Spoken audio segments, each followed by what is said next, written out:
माने 17 बोसोराव बिथांमोनहा मा खालामलांदों 3000 कौटिनिबो बारा बिथांमोनहा लायबिलिटिस खालामदों।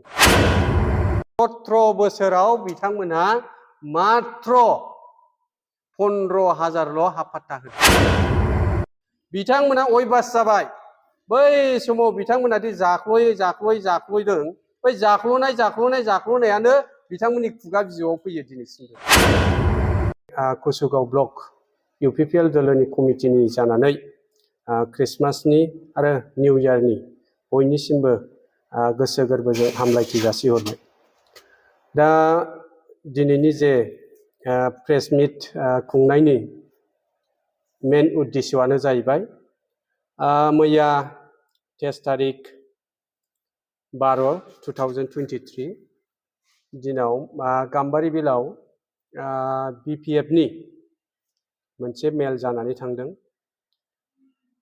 दा बे मेलावहाय BPFनि प्रेसिडेन्ट बा बारग' BTC चिफ मानगोनां हाग्रामा महिलारि, लोगोसे क'क्राझार वेस्टनि MLA मानगोनां रबिराम नार्जारि बिथांमोनहा बेवहाय बाहागो लाफैदोंमोन आरो बाहागो लाफैनानै बिथांमोनहा प्रेस मिडियानि गेजेरजों जोंनि UPPL दोलोनि मावथिफोर आरो जोंनि जे BTR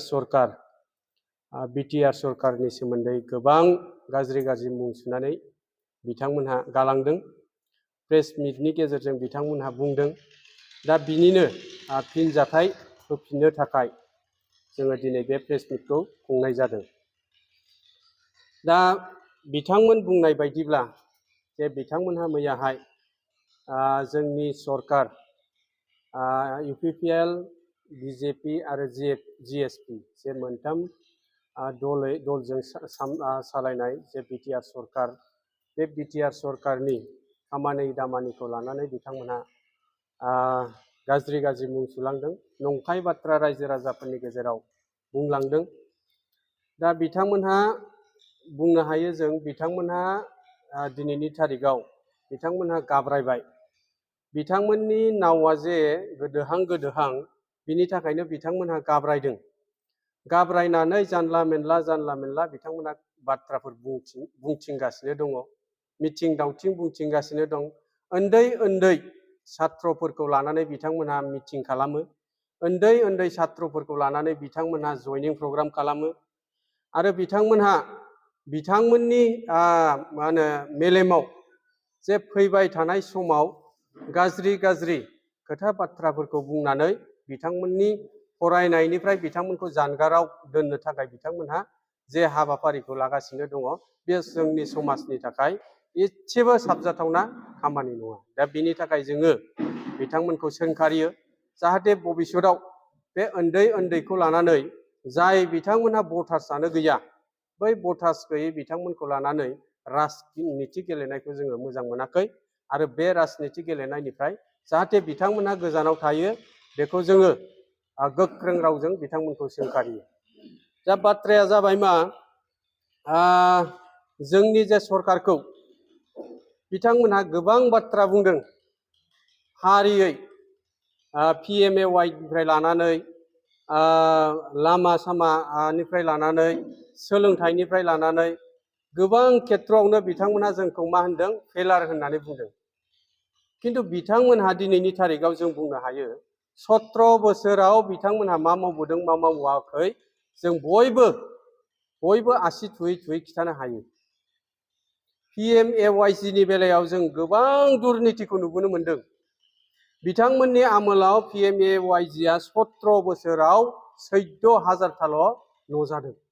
खिन्थु दिनैनि तारिखाव जोंनि 3 बोसोर जे प्रमद बर' सारनि सरकार सालायनायाव 3 बोसोरावनो 1,60,000निबो बारा न' लुफुंगासिनो दङ। आरो कुसुगाव समस्ति हिसाबै जिहेतु आङो TCLC चेयारमेन आरो आङो समस्तियावनो गिदिंबाय थायो, जोंनि समस्तियाव 4,000निबो बारा PMAYGआ लुफुंजानो थांगासिनो दङ बा लुफुंगासिनो दङ। बे 4,000थानि बारायाव 80%आनो कसुगाव समस्तिना अलरेडि कमप्लिट जाबाय दा 20%आ आन्डार कनस्ट्राक्सनाव दंगासिनो दङ आरो PMAYG खौ लानानै बिथाङा जे जोंनि BCDC चेयारमेन मेम्बार बिथांमोनहा जे दुर्नीति खालामदों होननानै बुंबाय थादों दुर्नीति खालामदों 10,000 फैसा लादों फैसा मोनाबा न'खौ लुनो होआ बेफोरबायदि बाथ्राखौ बिथांमोनहा बुंदों दा आं बुंगोन मानगोनां रबिराम नार्जारी नोंथाङा समस्तियाव बेसेबां गिदिङो बिनि बांसिन आङो कसुगाव समस्तियाव गिदिङो बेवहाय आं नुदों थांनाय बारनि PMAYG न' लुनायाव जाय बिथांमोना 17 बोसोर सरकार सालायदोंमोन बिथांमोना मा खालामदों एखेबारे न'खौनो जाख्ल'यै दिनैसिम लुफुंजोबनो हायै अबस्थायाव खालामनानै गालांदों जों मा खालामदों बिथांमोननि न'आ जाहाथे लुफुंजायो बिथांमोना जाहाथे बे न'आव थानो मोनो आलो गोजोनै उन्दुनो मोनो बिनि थाखाय जों मोनसे बुद्धि खालामनानै बिथांमोननि न'खौ दिनै लुफुंजोबनानै होनो हाबाय थांनाय बारनिखौ बोरै खालामदों होनोब्ला बिथांमोननि न'नि नामाव जोङो IBS हमनो गोनां जादों IBS जों बिथांमोननि न'खौ दिनै लुफुंजोबनानै होनो हाबाय जों किन्तु बिथांमोना माने जाख्ल'नानै बिथांमोना न'खौनो कमप्लिट खालामनानै होनो हायाखैमोन किन्तु दिनै प्रमद बर' सारनि दैदेननायाव प्रमद बर' सारनि दैदेननाय लोगोसे जोंनि समस्तिनि उकिल मोसाहारिनि नेतृत्वआव जों बेफोरबायदि खामानिखौ बिथांमोननि जे न' लुफुंनो हायैखौ जों लुफुंजोबनानै होनो हाबाय लोगोसे दानि जे खासा फाका आवास प्लास बेखौ जोङो BCDC चेयारमेन मेम्बार लोगो नांनानै जों बेनिफिसारिफोरखौ बुंदों जे बेनिफिसारिफ्रानो बे न'खौ लुजोबनांगौ दा बेनिफिसारि बिथांमोना गावसोरनो लुगासिनो दङ न'खौ दा लुगासिनो दङ आरो अलमस्ट माने न'आ कमप्लिटआनो जागासिनो जाबायखौनो हमदो 80%आनो जोंना कमप्लिट जाजोब्बाय आरो जे बिथाङा जे जोंखौ जाख्ल'दों होननानै बुंबाय थादों जोंनि BCDC चेयारमेनफोरखौ जे डिमान्ड खालामदों होनदों 10,000 एखेबारे बियो मिसा खोथा एखेबारे मिसा खोथा गैयिनि थाखाय बेफोरबायदि बाथ्राफोरखौ बिथांमोना बुंदों बिथांमोना अयबास जाबाय बै समाव बिथांमोना दि जाख्ल'दों बै जाख्ल'नायानो बिथांमोननि खुगा बिजौआव फैयो दिनैसिमबो बिथांमोननि खुगा बिजौआव फैयो बिथाङा बुंबावदों मोनसे खोथाखौ क्रिसमास बायनायनि उनाव जे बिथाङा डिसिखौ लानानै न'खर बेरायनो होननानै बुंदों आं बुंगोन नोंथाङा फै सोरखौ लानानै फै नायथिं फै बिनि थाखाय मस्ट वेलकाम आं कसुगाव समस्तिनि TCLC चेयारमेन जानानै नोंथांखौ बुंबाय जे नोंथाङा फै नोंथाङा हाबफै नोंथाङा नायदिंफै आरो जोंनि न' लुनायनि अबस्थाया मारै दङ मारै गैया नोंथाङा निजे नुगोन जेब्ला नोंथाङा नायफैनानै बुंनो गोनां जागोन दे कसुगाव समस्तियाव जोंनि BCDC चेयारमेननि नेतृत्वआव न'आ मोजाङैनो लुफुंजोब्बाय होननानैसो होननो गोनां बायध'था जागोन नोंथाङा बेखिनिखौ आं बुंबाय आरो बिथांमोनहा बुंदों जे जोंनि सरकारा जेबो खामानि मावनो हायाखै होननानै जों बुंदों जोंनि सरकारा मोनफ्रोमबो बिथिङाव खामानि मावगासिनो दङ मोनफ्रोमबो सेक्टराव माखासे गोनां फ्लेगशिप प्रग्राम लानानै माखासे मिशन लानानै प्रमद बर' सारनि नेतृत्वआव दिनै खामानिखौ मावफुंगासिनो दङ उदाहरन हिसाबै गोबां दङ इडुकेशन सेक्टराव गोबां खामानि मावगासिनो दङ थांनाय 17 बोसोराव जों नुबोबाय थादों गासिबो बांसिन LP स्कुलफोरनि न'नि बिल्डिंनि अबस्थाया बिराद गाज्रि स्कुलाव दै गसरजोबो अखा गसरजोबो सिजोबो डेस्क बेन्च अबस्था गैया दिनै प्रमद बर' सारनि दैदेननायाव गोबां LP स्कुलानो दिनै रिपेयार जाजोब्बाय रिपेयारिं खामानिया जाजोब्बाय आरो फैबाय थानाय समावबो 1000ता LP स्कुला जानुवारिनि गेजेरावनो रिपेयार जानोबो थांगासिनो दङ। गोबां सेक्टरावनो खामानि मावदों। आरो बेजों लोगोसे जोंहा इडुकेसन सेक्टरावनो जोंहा बड'फा सुपार 50 मिशन लानानै गोबां खामानि मावगासिनो दङ। हिउमेन रिसोर्स डेभेलप खालामनो थाखाय प्रमद बर' सारा गोबां नाजागासिनो दङ।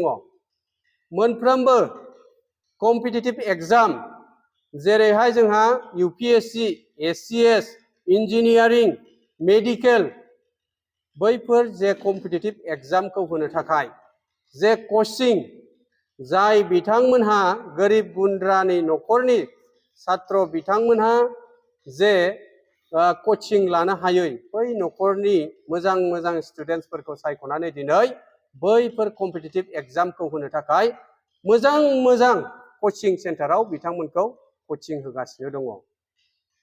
आरो गोबां बिथांमोनहा एग्जाम होबाय आरो एग्जामावबो मेन्स एग्जामावबो गोबां गथ'फ्रा पास जानानै दङ। दा बेफोरनो उदाहरन हिउमेन रिसोर्स डेभेलप खालामनायनि बेफोरनो उदाहरन। आरो गोबां प्रग्राम लादों एजुकेसन सेक्टरावनो। बुंबा गोबां सम लागोन, ओंखायनो आं खावलायो जुदि जोंनि 29 वेस्ट क'क्राझारनि मानगोनां रबिराम नार्जारी MLA सारनो जुदि नांगौब्ला बिटिआर सरकारा बा प्रमद बर' सारनि दैदेननायाव मा खामानि जादों जायाखै नांगौबा आंनि आखायावनो दङ गासिबो तत्त्वआ। आंनि आखायाव दंजोबो। बे लेखाखौ आङो बिथांनो हरनो थाखाय आङो राजि। जुदि बिथाङा बिनानै लांफैयोब्ला आं बिथांनो गथायनानै होगोन। बिथाङा बे लेखाखौ फरायथों, बिटिआर सरकारा मा खामानि मावदों, मा खामानि मावाखै आरो फैबाय थानाय समाव मा खामानि मावनो थाखाय आखायाव लादों बेवहायनो दंजोबो। प्रमद बर' सारनि नेतृत्वआव हिउमेन रिसोर्स डेभेलप खालामनो थाखाय जे खामानि मावदों बेखौ बिथांमोनहा आसरित मोनदों। बिथांमोनहा सम रायलायो जाहैदों, जोंबो खोनायो। आच्चा, दानि प्रमद बर' सारनि दैदेननाय जे बिटिआर सरकारा जे बड'फा सुपार 50 मिशन लादों, बेजोंथ' बिराद मोजां हिउमेन रिसोर्स डेभेलप जासिगोन। जोंनिफ्राय जे बिराद मोजां मानसि ओंखारसिगोन। जोंनि सरकाराव 17 बोसोराव जों मानो बोरै खालामनो रोंदिया, बेखौसो बिथांमोना आफसोस जायो। जों खोनायो बिथांमोना जौ लोंनाय बेदर जानाय समाव रायलायो जाहैदों। जोंबो बेबायदि खालामनाय मोनब्ला जोंबो आरो गोबाव सरकार सालायनो हाबावगौमोन होनलायलायनानै रायलायो जाहैदों। बेफोर नंगौ, थार। मानो होनबा बिथांमोना थांनाय 17 बोसोराव हिउमेन रिसोर्स डेभेलप खालामनो नाजायाखै, बरंस समाज डिस्ट्राक्शन, समाज डिस्ट्रयार समाजखौ फोजोबस्रांग्रा मानसिसो बिथांमोनहा खालामलांदों। जेरैहाय जौ जुवा, जेराव मोनो बेयावनो जौ जुवा लोंहोयो फेहोयो, स्टुडेन्टसफोरखौ फेहोयो, फरायफुनाय गथ'फोरखौ जौ लोंहोयै मा खालामदों बिथांमोना समाजखौनो गुबुंले खालामलांदोंमोन। दिनै बे समाजखौ फोसाबै 3 बोसोरावनो नोंथांमोनहा नुगोन दिनैनि थारिखआव खुनु मेला तेलायाव जौ जुवाखौ नुनो मोननाय नङा।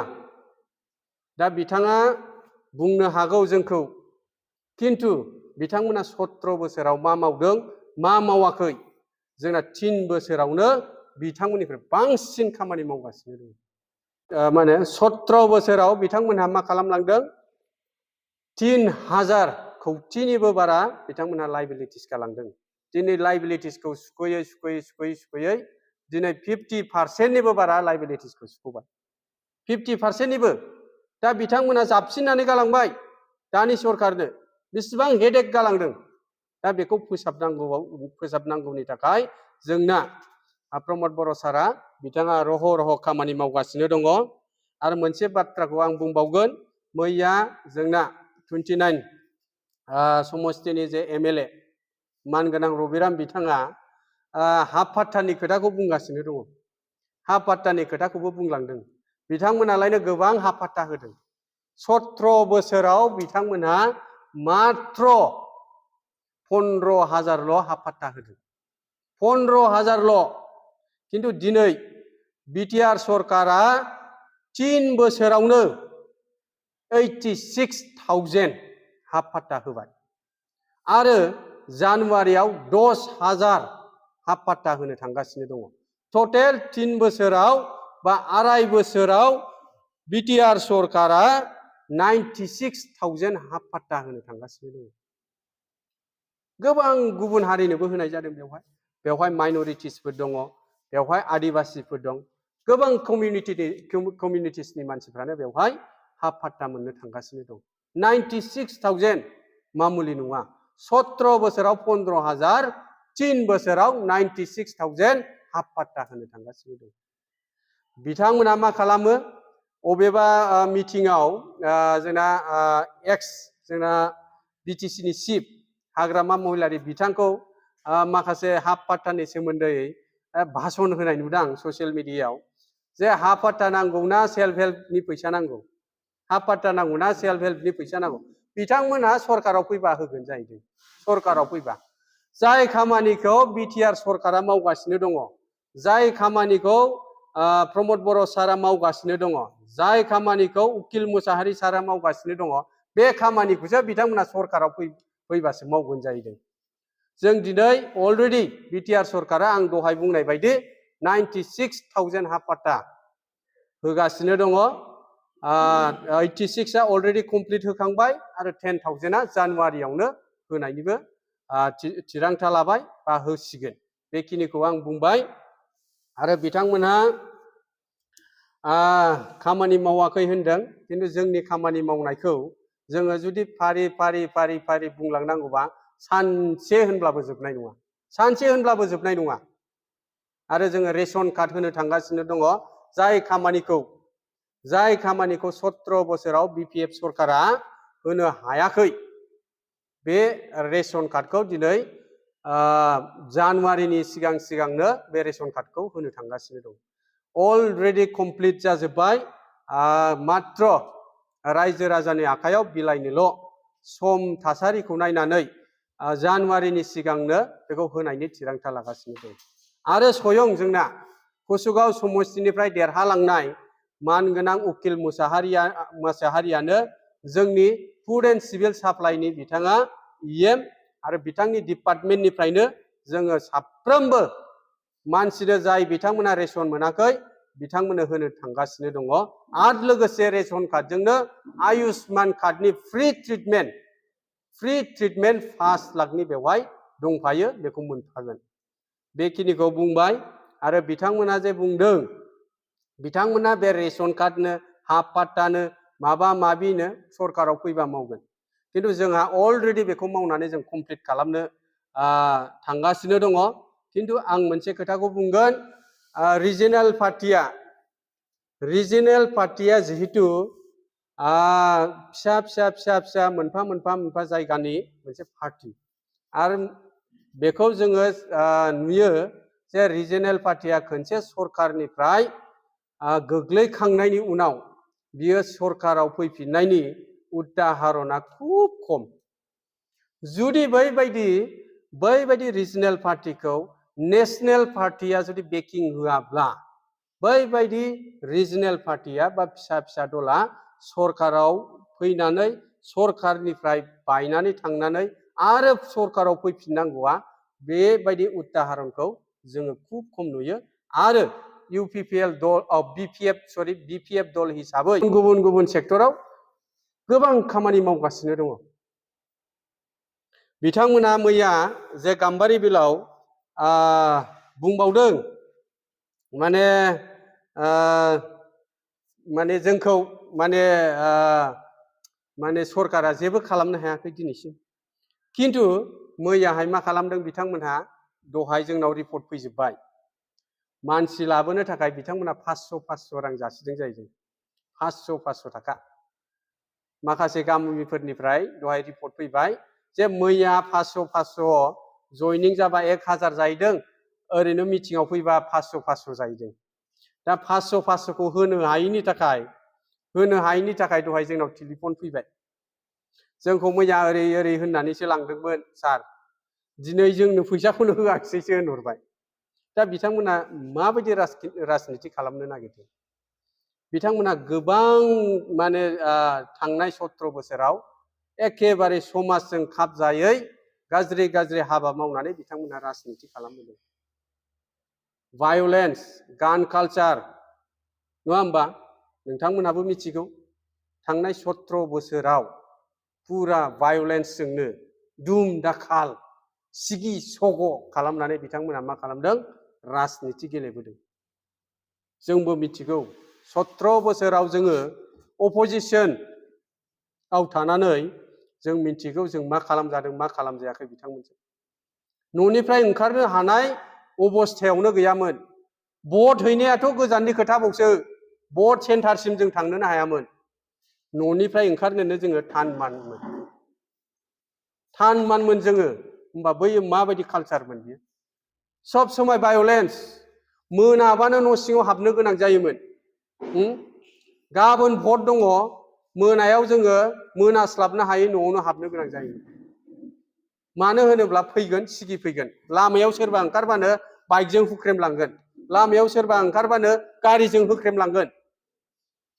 बिथांमोना एखेबारे जोबोद गाज्रि थासारि खालामबोदों। जोङोथ' जों नैबे गाम्बारि बिल फाथाखाथा ओनसोलनि मानसिफ्रा, खोला ओनसोलनि मानसिफ्रा कुसुगाव बाजारखौनो नुहैफेरामोन बै समाव। कुसुगाव बाजारखौ मानो नुयो होमबा कुसुगाव बाजाराव थांनोनो गियोमोन। बेजोंदि माखासे मानसि दङना BPFनि माने गुन्दाबि मानसिफोर दङ, बेजों दुम दाखाल खालामग्रा मानसिफोर दंमोन बै समावहाय। दा बै समावहाय ओंखायनो जोंनि ओनसोलनि मानसिफ्रा कुसुगाव बाजार जाहैनो हायामोन, कुसुगाव बाजारसिम थांनोनो हायामोन, जोंनो थांनो हायामोन। बेबायदि दुम दाखाल बिथांमोना खालामबोदों। खिन्थु नायदो दिनै बिटिआर सुक्ति जानायनि उननिफ्राय दिनै मानसिनो मा नांगौ? मानसिनो जोंनो सान्ति नांगौ, सान्ति परिबेस, नङा होमबा? गोजोन थासारि नांगौ, जेराव जोङो मिनि खुसियै रायजो जानो हागोन, जेराव मिनि खुसियै जोङो बेफार फालांगि खालामनो हायो, जेराव मिनि खुसियै जों थानो हायो, नङा होमबा? बैबायदि परिबेसा दिनैहाय दिनै 3 बोसोरावनो बेबायदि परिबेसा फैबाय। बयबो जिखुनु कमिउनिटिनि मानसि जाया मानो बै फारसेनिफ्राय बै फारसेथिं, गुबुन फारसेनिफ्राय गुबुन फारसेथिं दिनै दावबायहैनानै खामानि मावनोबो हायो। साहा ओनसोलजोंबो थांनो हायो, साहानि मानसियाबो खोला ओनसोलजों फैनानै फ्रि माइन्डजों दिनै खामानि मावगासिनो दङ। कुनु बाहाय दावराव दावसि गैया, कुनु बाहाय भायलेन्स गैया। दा जोंखौ बेल' नङा, बिथांमोनहा माखासे साबजाथावै रावजोंबो जोंखौ रुजुलांदों। दा मानगोनां रबिराम बिथांखौ आं खावलायो, बिथाङा राजनिति खालामनायाव जोंहा बुंनांगौ खोथा गैया, बिथाङा MLA जानांगौ जोंहा बुंनांगौ खोथा गैया, बिथाङा MLA जानानै मा लाबोनो हायो मा लाबोनो हाया जोंहा बुंनांगौ खोथा गैया। खिन्थु जों खामानि मावनायखौ गाज्रि मुं सुनानै गालांनायखौ बियो जोङो सैज्य खालामनो हाया। आरो बिथाङा इयुनाव जाहाथे फैनानै बेफोरबायदि भाषा, बेफोरबायदि रावजों जाहाथे जोंखौ मुं सुलाङा, बेनि थाखाय आं बिथांखौ गोख्रों रावजों सोंखारिदों। जोंनि खामानि मावनायखौ बिथाङा मावाखै होनदों। बिथांमोना मा खालामदों? थांनाय बाराव बिथांमोननि जे सरकार सालायनाया मारैमोन? बिथांमोना साप्लाइनि कालचार दंमोन बिथांमोन, बुजिबायना? साप्लाइनि कालचार। थारमाने बिथांमोनहा मा खालामोमोन? खुन्दुं, कम्बल, माने साथा बेफोरबायदिखौ मा खालामो? साप्लाइ होनाया मानि थाखाय साप्लाइ होयो? रायजो राजानि मोजांनि थाखाय साप्लाइ होआ। साप्लाइ होनाया जाहैबाय जों बोरैहाय BTCनि फैसाखौ बोरैहाय सोबख'नानै जानो हागोन, रायजो राजानो हरनाय फैसाखौ जोङो खावसेनिबो बारा जों बोरैहाय जानो हागोन, बै फर्मुलाजोंसो बिथांमोना साप्लाइनि कालचारखौ BTCआव दोनबाय थादोंमोन। खुन्दुं थफ्लासेया जुदि 100 थाखाबा बिनि दामखौ मा खालामोमोन? बिथांमोना 500 थाखा लायोमोन। साथा गंसेनि दामा 100 थाखाबा बे गंसेनि बावसारखौ मा होगोन? बिसोरो 500 थाखा होगौमोन। 500 थाखा होयोमोन। कम्बल गांसेनि दामा जुदि 200 थाखाबा बिथांमोना मा होयोमोन? 1500 1600 होयोमोन दा बिदिजोंनो हिसाब खिताब खालामनानै बिथांमोना गोबां रां जाख्ल'दों खिन्थु दिनैहाय प्रमद बर' सारनि दैदेननायाव जोंनि उकिल मुसाहारिमोन सारनि दैदेननायाव दिनै मा जादों जा गान कालचारखौ फोजोबजोब्बाय गान कालचार सरि माने साप्लाइ कालचारखौ फोजोबबाय बिनि असिलायै बिनि अनगायै गोबां बिथांखि रायजो राजानो होगासिनो दङ जोंहा मोनथाम बिथांखि बेनि उदाहरन हिसाबै आं होगोन माइनाव सोरां दङ नङा होमबा आरो गियान सोरां दङ नङा होमबा अनसाय बिथांखि जों होगासिनो दङ नङा होमबा सेल्फ हेल्प ग्रुपफोरनो जोङो होदों 25,000 होबाय 75,000 होगोन खिन्थु 25,000 हिसाबै फार्स्ट किस्ति होबाय जोंनि कसुगाव समस्ति हिसाबै जोङो फार्स्ट बेचआवहाय जोङो 247 जननो होबाय आरो सेकेन्ड बेच जोङो जानुवारियाव होनो थांगासिनो दङ 250 जननो आं जोंनि समस्तिनि खोथाखौसो बुंगासिनो दङ जोंहा गियान सोरां हिसाबै जोङो स्टुडेन्टसफोरनो जाय बिथांमोना एडमिशन लानो हाया जाय बिथांमोना लेखा बायनो हाया बै बिथांमोननो जे स्टुडेन्टसफोरनो जों मा होदों 5,000 गियान सोरां बिथांखि मुङाव बिथांमोननो 5,000 होनाय जादों जोंनि समस्तियाव कसुगाव समस्तियाव स्टुडेन्टसफोरनो जोङो बे बिथांखिनि दारै जोङो 500 जन स्टुडेन्टफोरनो होबाय आरो जोंहा जानुवारि फेब्रुवारियाव बिथांमोननोबो आरो 500 जननो होगोन आरो लोगोसे जोंहा अनसाय बिथांखि जाय बिथांमोना फिसा दखान बेपारि खालामो बिथांमोननोबो जोङो 5,000 करि होदों बेवहाय मा होदों 500 जननो जोंनि समस्तियाव जों होबाय बिथांमोनाथ' खुन्दुं खम्बल होयो नङा होमबा खिन्थु जों होयो बिथांमोननो जों थाखा होदों थाखा होनायानो जाहैबाय बिथांमोननो डाइरेक्ट होयो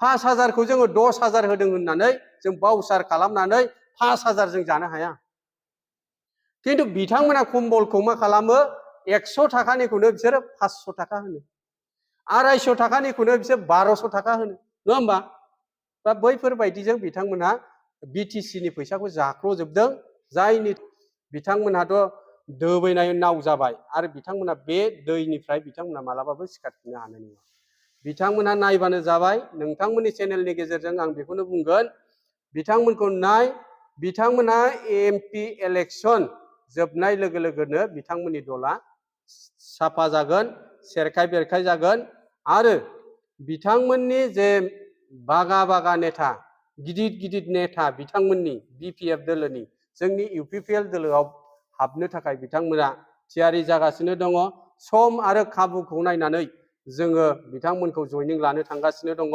बिथांमोननिफ्राय लोब फैगासिनो दङ बिथांमोना हमथानो हानाय नङा बिथांमोना आरो हमथानो हानाय नंला एमपि जोबनाय लोगो लोगोनो बिथांमोननि दलाबो जोबसिगोन बियो रोखा बेखिनिखौ बुंबाय आरो आं खावलायनो सानदों फिन खेबसेबाव जोंनि 29 वेस्ट क'क्राझारनि मानगोनां एमएलए रबिराम नार्जारिखौ बिथाङा राजनितिखौ खालाम गावनि लेभेलाव खालामनानै मोजाङै खालाम बिथांखौ आङो माने आंनि गोसो गोरबोनिफ्राय बिथांखौ हुबिसा जासियो जाहाथे बिथाङा मोजां राजनिति जाथों पलिटिशियान जाथों खिन्थु जोंनि ओनसोलाव फैनानै गुबुंले थासारिखौ गुबुंले खालामनो नाङा बेखिनिखौ आङो बुंबाय आरो फैबाय थानाय समावहाय बिथाङा जेखि खालामा मानो जानला मेनला बाथ्राफोरखौ सावरायफैलायनो नाङा नंखाय खोथाखौ जोंनि ओनसोलाव बानसावला फैनो नाङा माने नंखाय खोथाफोरखौ बुंनानै जोंनि रायजो राजाफोरखौ माने सिदलि बिदलि बानायनो नाङा मोजां माने समाज मोजां थासारि बानायनायाव जाहाथे जोंनि इउपिपिएल दोलोनि मानगोनां दैदेनगिरिफोर जोंनि बिटिआर सरकारनि मानगोनां चिफ प्रमद बर' सार आरो जोंनि उकिल मुसाहारि सार बिथांमोनहा जे समाजखौ फोसाबनायाव खामानि मावगासिनो दङ समाजनि डेभेलपमेन्टनि थाखाय खामानि मावगासिनो दङ आं बेखौसो खावलायनो नाजादों जे रबिराम बिथाङाबो जाहाथे जोंनि चिफ बा जोंनि इएम जोंनि इउपिपिएल दोलोआव फैनानै जाहाथे जोंजों खामानि मावफैयो बिथांमोनखौ आङो वेलकाम खालामो मानो होनोब्ला बैबायदि गाज्रि थासारियाव बिथाङा थानायाबो खाबजाया बेखिनिखौ आं बुंबाय आरो फैबाय थानाय समावहाय जोङो UPPL दोलोआ बयनिख्रुइबो स्ट्रंसिन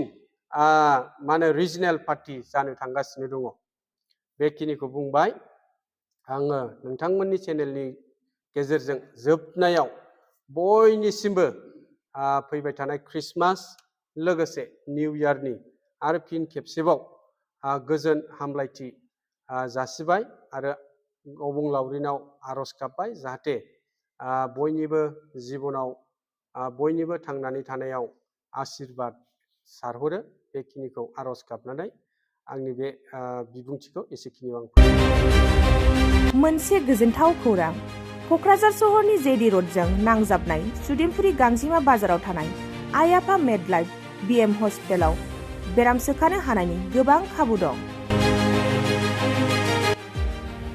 आइ आफा मेडलाइफ BM हस्पिटालनि फेसिलिटिफोरानो जाबाय medical laboratory, pharmacy, paediatrics, medicine, gynaecology, dental, urology, dental x-ray, play area, x-ray, sonography, OT, ICU, NICU एबा PICU आरो आइ आफा मेडलाइफ BM हस्पिटाला 24 घन्टा जेब्लाबो खुलायै थागोन। लांलाय लाबोलायनि एम्बुलेन्सआबो मोजाङै सार्भिस थागोन। ओनसोलनि सुबुंफोरा बेराम आजारफोरजों भुगिनानै थाना दंब्ला थाबैनो नोंथांनि देहाखौ फाहामथाय लानो क'क्राझार सहरनि सुदेमपुरि गांजिमा बाजाराव थानाय आइ आफा मेडलाइफ BM हस्पिटालाव गोख्रैनो फाहामथाय लाफैनो हागोन। आबुङै मिथिनो थाखाय 9101655430 एबा 8822688026 जानबुं नम्बराव खौरां लाहरनो हागोन।